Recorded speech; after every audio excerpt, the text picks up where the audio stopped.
Good morning and welcome back to We're Talking Again.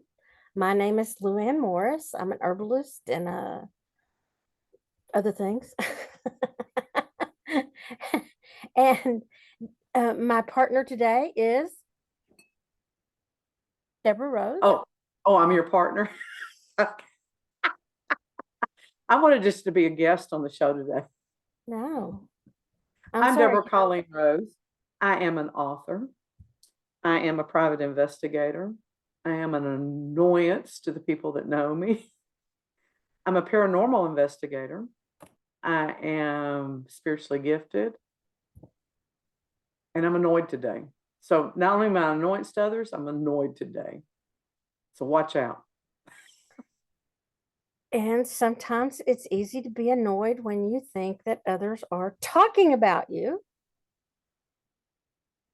Yes. So if someone's talking about you, is it um, is it considered gossip if it's negative, or gossip if it's positive, or where do how irritating? Uh, I talk about Luann all the time, but I tell her to her face. well, and that's okay.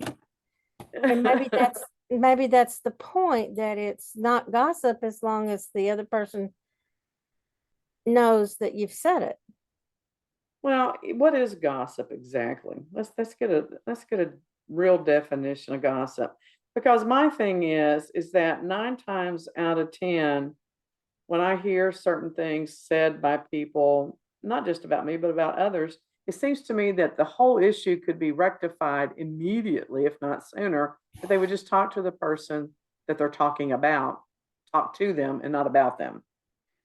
Gossip is casual or unconstrained conversation or reports about other people, typically involving details that are not confirmed as being true. He became the subject of much local gossip. It's a rumor, it's a report on their personal nature, it's chatty talk, and or it is as a noun, a person who reveals a personal or sensational facts.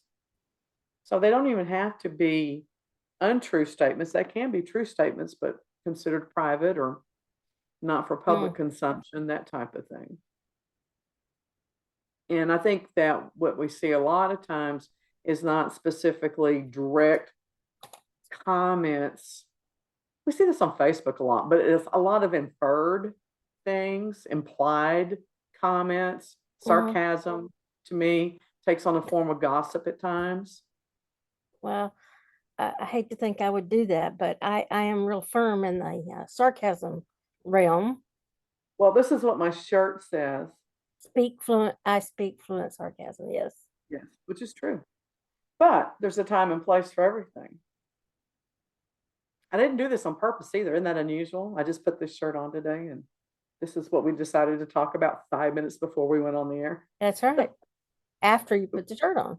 Yeah, there's no need to gossip about this. I We didn't will even, admit it. yeah, We fly by the seat of our pants. that's us. Fly by the seat of our pants. Yeah. I just, to me, gossip is always malicious. I don't think that just because you're trying to talk something out is gossip. But either, If you're asking for help, like if I come to Luann, someone said this to me, and then I said this back to them, and then they said this, and I really felt like this was what was going on, but I don't feel like I have a handle on it. That's not gossip. You're asking for input and help so you can process information better. correct. Okay.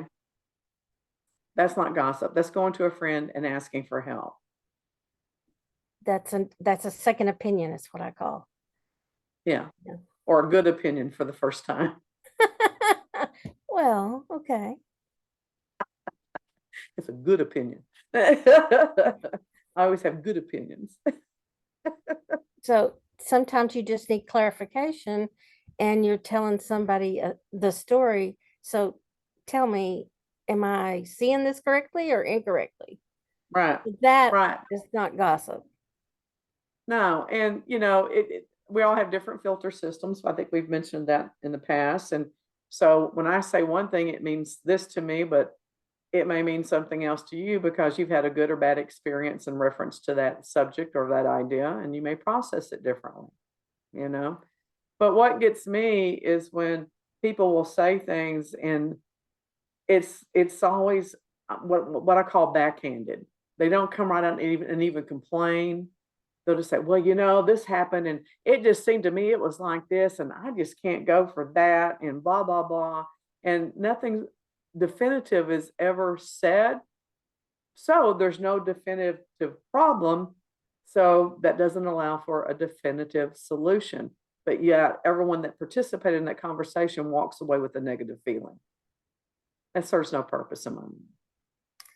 No, but it's how do you say I'm confused about it all? I thought we were supposed to be discussing X, Y, and Z, and now we're discussing A, B, and C. You just said it. That's what you say. You say exactly that. I called or I signed up for a class or I logged into this Zoom because I thought we were going to do this. This is what it seems like is happening, and I'm confused. Did I get my description wrong, or are you off track? Mm-hmm. How hard is that to say? Well, I guess it's hard sometimes to confront people when you don't want. There's lots of people that just can't confront, that can't bring it up front, can't say. We used to have a word for that when I was young and we were not politically correct. You know what that was? No. Wussy. You're a Oh. wussy. Oh, a lot of people are thinking that it hurts somebody's feelings. But your feelings are hurt or you're confused. So why wouldn't you want to do something to take away that uncomfortable feeling and maybe feel wonderful? Because have you ever really been in a situation where someone came to you, confronted you, or acknowledged something that you said, and they said that hurt my feelings, or I'm confused, and y'all weren't able to talk it out and get past that? I mean, that rarely happens where you can't come to an agreement, I have found. But it rarely happens that somebody says straight out, you hurt my feelings. Not me. I tell everybody when they hurt my feelings. I do. I don't get my Okay. feelings hurt very often, thank God. Because I really have a very high tolerance for other people's opinions and ideas I'm and not don't take I'm not sure that's typical though, Deborah. It's not typical well, for it should people be. to It they should don't be. want to just squirt it out. Oh, that hurt my feelings. Well, we would all be better off if it was typical. I mean, no, I Perhaps, get it. I yeah. understand that I'm odd. I do really understand that I'm odd, but it's because I had to take care of myself on so many levels from a very early age. Mhm. Not that I'm an orphan or anything like that, but I was very self-sufficient for a lot of reasons. And when you're self-sufficient, you don't look for outside acknowledgement or approval. You get comfortable making your own decisions and choosing your path and dealing with that. Well, I think I'm self-sufficient in that way, but where I deter is that I do get my feelings hurt and I don't say. Well, I get I my don't, feelings hurt sometimes. huh? I do get my feelings hurt sometimes. Yeah. But it just instead of somebody saying, well, that was a dumb thing to do, I would just say, well, maybe. Instead of saying, well, it's my life, not yours.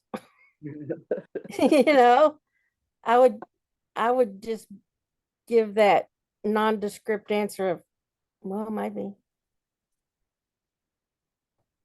instead of standing up for myself.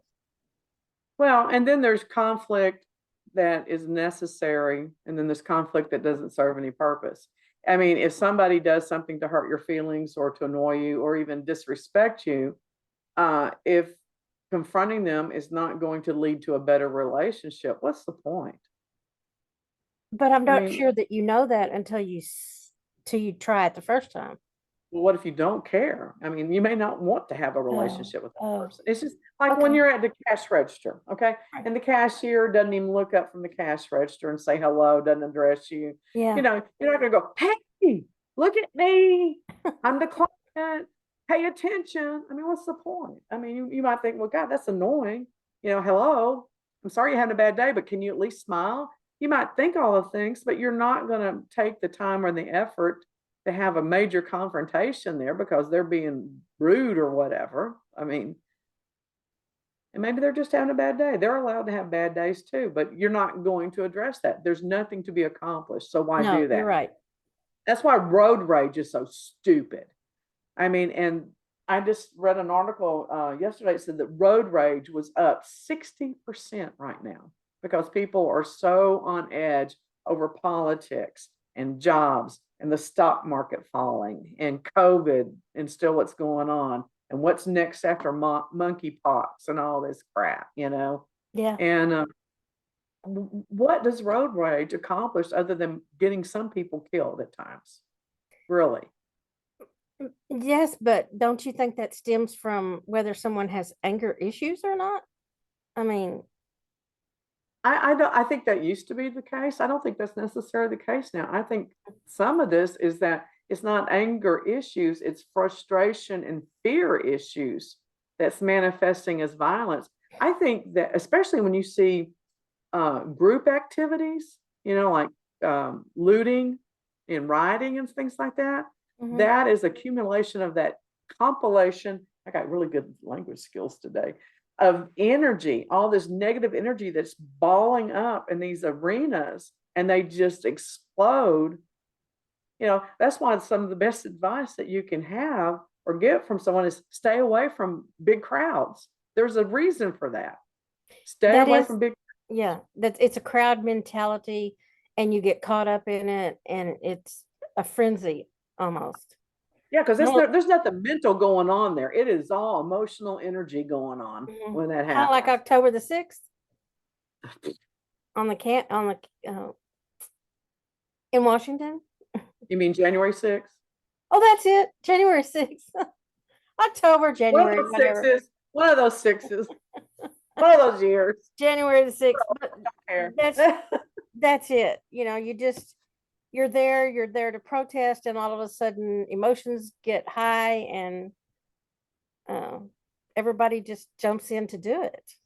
Okay, so now you're going to Crowd get a mentality. rabbit hole because I'm glad we don't take call-ins because someone would be calling, go, that was not just an explosion. That was preordained because it was planned. And then we'd be off down that rabbit hole and I'm not going down a conspiracy theory lane. So No, but there's at what is there were riots and um, I don't remember the man's name that was killed, but it's the same thing. It's just the mob mentality.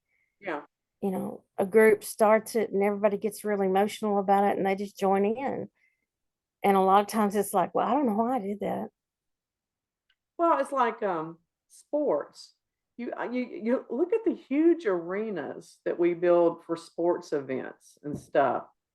Mhm. And people love going to these things, even though they can sit in the comfort of their own home with their air conditioning or their heat and their nice padded recliner and all the snacks that they want at, you know, a zillionth of the percentage of price that they pay at the stadium. But they love going to the stadium. It's that energy that they feed off of. Because, you know, my son nailed this to the wall when he was little. I took him to see the a three-ring circus when he was 2.5, 3 years old. And I'm so excited that, you know, we're going to get to see all these circus acts. And, you know, this reminded me of things from my childhood. And he sat down. They did their first little routine. And he looked at me. He goes, can we go home? I said, why? He goes, because we can watch this on TV and see it a lot better. I'm like, this child gets it. He gets it. What, you didn't want to smell the poop and the hay and the be in the He didn't want to moment? He didn't want people touching him. He didn't want to sit there and not be able to hear because people were talking. He was not into that. Nope, nope, nope. Not Yeah. into that. So There's a reason why people still do these huge group things, and it's not for anything other than the energy that feeds them. Yeah, but with sports events, it's to me it's more positive energy, but then you see fights break out. You know our joke about hockey. I went to a fight and a hockey game broke out. Okay. That's the only sport I like to watch. It is. It's the only, Yeah. well, and bull riding. I love bull riding. Bull riding and hockey. To me, those are real sports. The others are not real sports. I mean, they just bore me. Let me tell you something. In my first marriage, my husband's family, they were huge, huge cowboy fans. Now, our high school band used to play at all the cowboy games during halftime. So I've been to many, many, many, many cowboy games. So it's not like I don't know what I'm talking about. And I've been bored many, many, many, many times because I don't like going to football games. But every Thanksgiving, his family always had tickets on the 50-yard line for these games. So we were all expected to go, and I hated it. So they were playing somebody. I want to say the Houston Oilers, but I don't remember.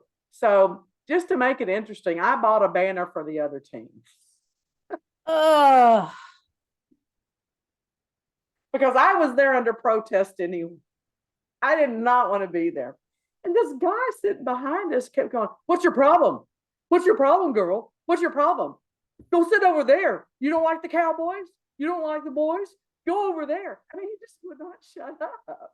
And I'm yeah back and forth, because I'm like 19, 20, and I had a mouth that my nickname was Mouth of the South. So that'll tell you everything you need to know. And I turned around and said something to him, and his little button got pushed and got stuck, and he poured a beer on my head. okay. My husband punched him out. Up until that point, Stephen hadn't been listening to anything going on. He didn't care. He knew I could take care of myself pretty much. He hadn't been paying attention to any of that. But when that guy poured the beer all over me, all hell broke loose. But I never had to go to the game again after that. Well, good for you. I got to go home early too. Well, good for you. There was a point to that story. I forgot what it was. Oh, energy. Energy, mob mentality, fighting at games. Yeah, Yeah. I was working against the mob mentality at that point. It was not pretty. You had a difference of opinion. And Oh crap. Yeah, I had differences of opinion have sunk ships, I think. what? Say that again. What? What? Differences of opinion have sunk ships Loose lips sink ships. and differences of opinion. Yeah, saying things you shouldn't be saying. That's what it Yes. means. Saying things you shouldn't be saying. So I don't know. It just seems like there's a lot of rudeness going on these days. The one thing that really has blown my mind lately, I always try to smile at people when I'm out. Um, I started that years ago because someone told me I had a bitch resting face. So when so I've always tried to smile, and project that because I don't want to walk around with a scowl on my face, but I just naturally have this look on my face when I'm relaxed. I don't like calling it my bitch face, but I call it my working face.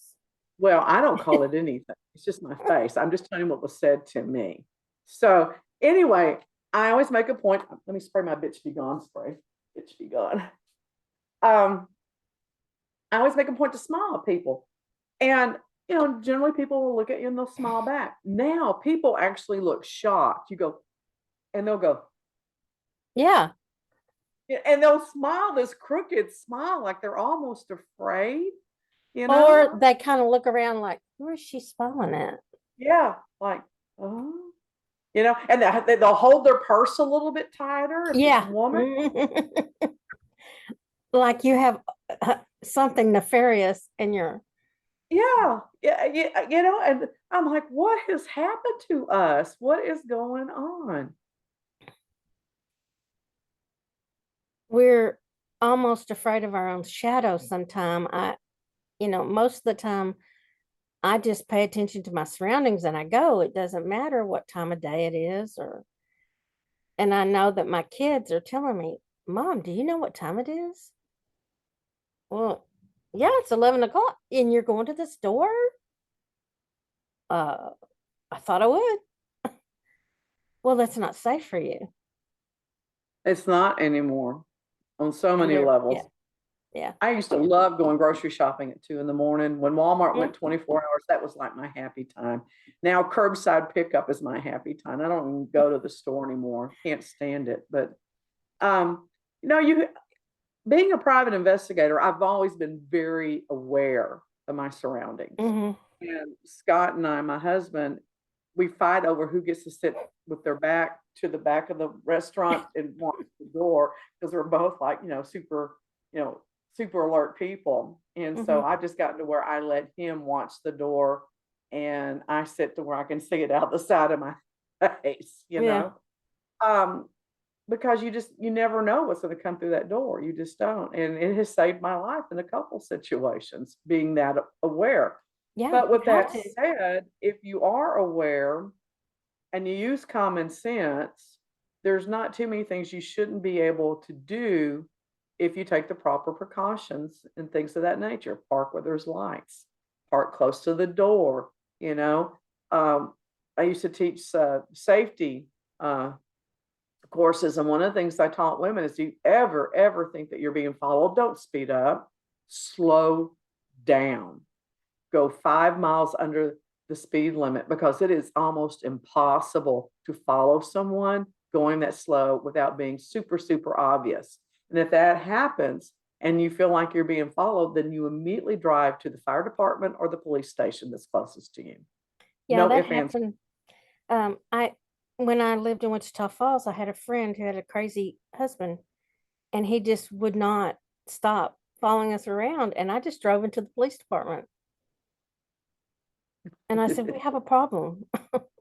Sit out in the parking lot and honk your horn if you have Well, to, I think they were coming and going a lot, so Yeah. we had somebody there right away. Can you tell us your location? I'm in your parking lot. Come get me. Yeah. So there was a whole, yeah, at least then you had someone to back you up, or to have actually it was more like a liaison between her and him, you know. It was weird. Crazy people. I don't understand that. I do. But his daughter was in the car with us and she didn't want to be with him because he was crazy and he wanted his daughter, and so he kept following us around. So Well, and that's the other thing. If you look crazy enough, you can get away with a lot of crap that other people can't. well, You know, she told the police officer, I do not want to go with my father because he's not acting right. And so the police officer went over and said, she don't want to go with you.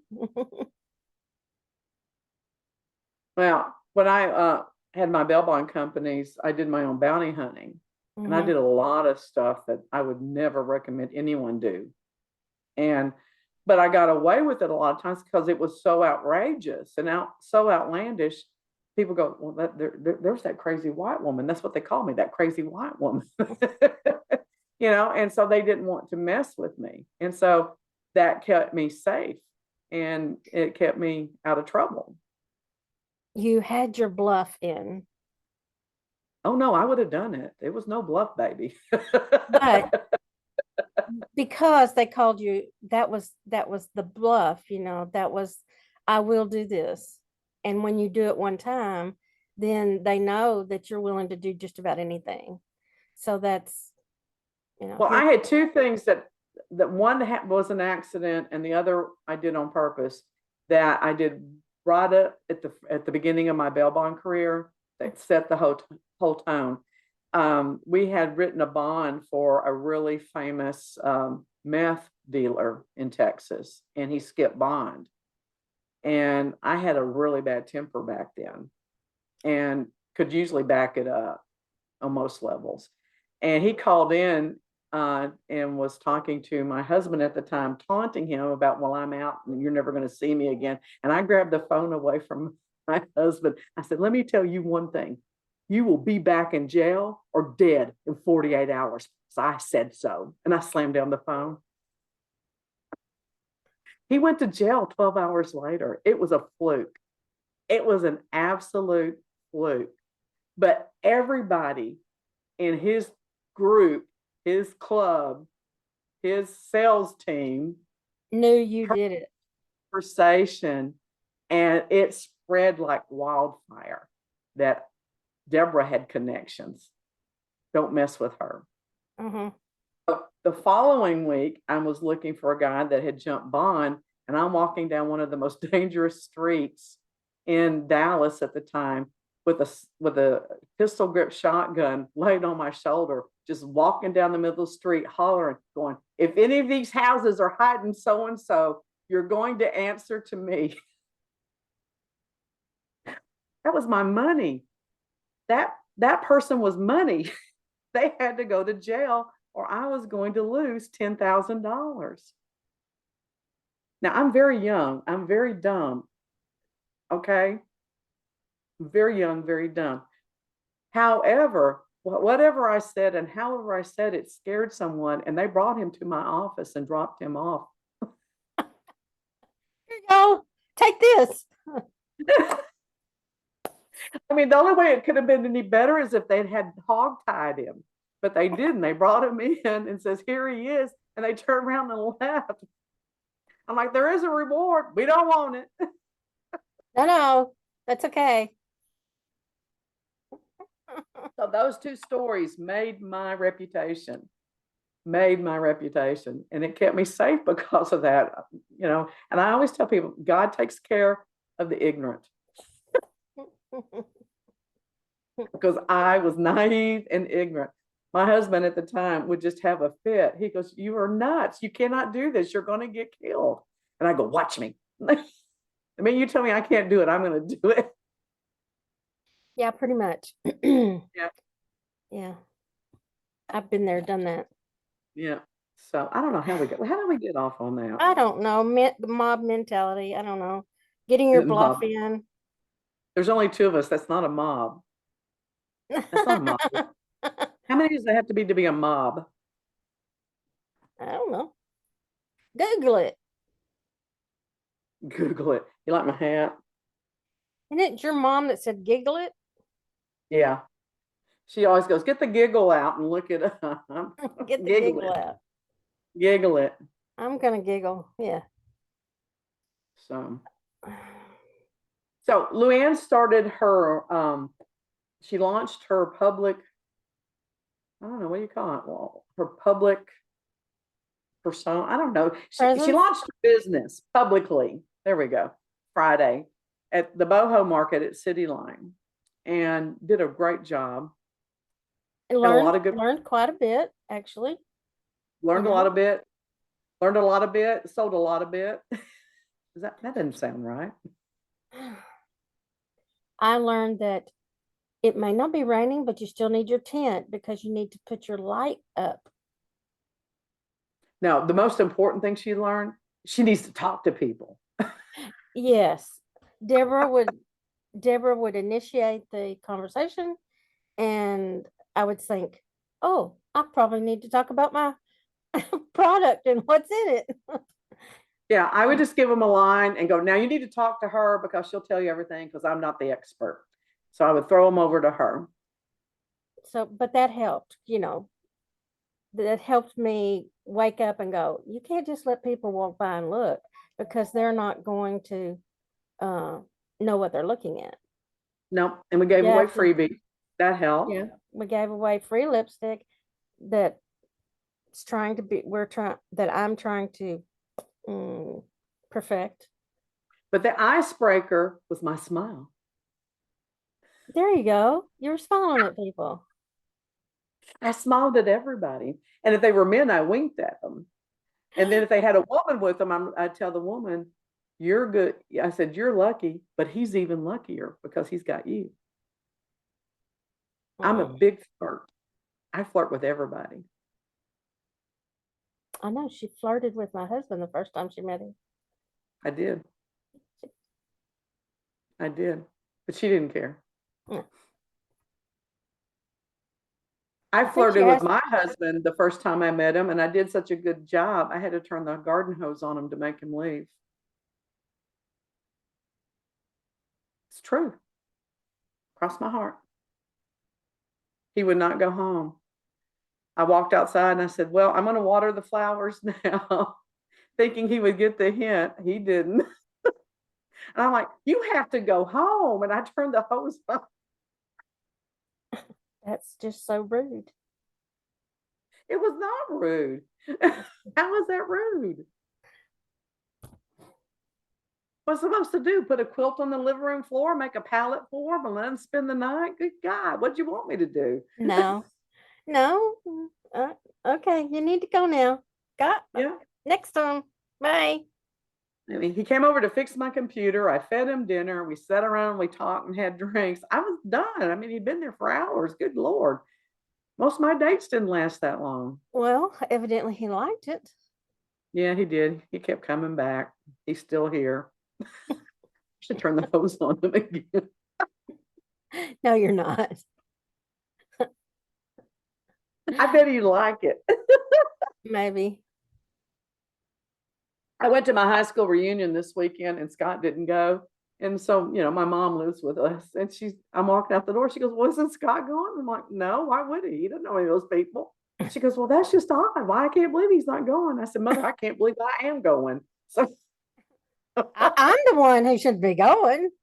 I don't know those people. he and my stepdad didn't go anywhere without the other one. That's just how they are. And Scott and I have our own interests. And when we do things together, it's because we want to be together and we like each other, not because I want to go and just be his arm candy. My God, I'm worth more than just being a piece of arm candy. But sometimes that's what you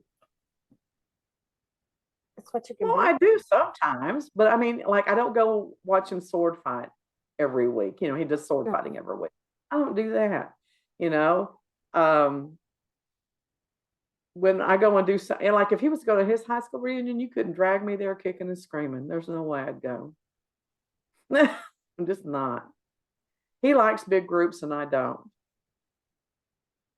I don't. Mm-mm.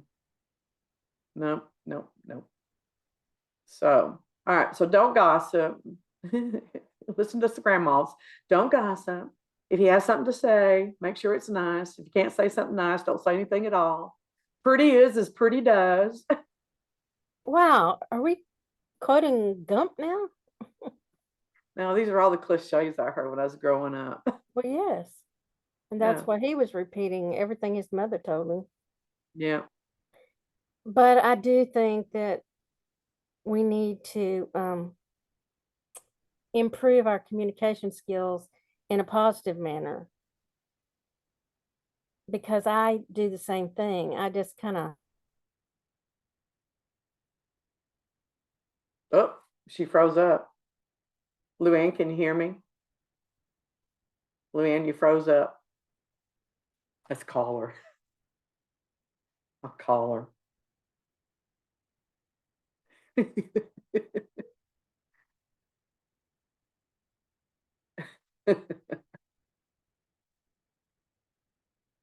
Luann, she put it on voicemail. You froze up. If I kick her out, she'll know that I froze. She's got froze up. I'll kick her out. Oh, there she goes. Well, let's just end with saying that communication is important, but so are manners. And just being nice to people is good manners. How hard is it just to be nice to people? You don't have to love them, though you should. It says so in the Bible to be loving. You should try to be loving. Say hello, goodbye, ask about people's health, give people a smile, treat them the way you would like to be treated. If you do that, that will take care of a lot of problems. So, Luann's gone, so I guess I'll go too. We'll see y'all later. Bye.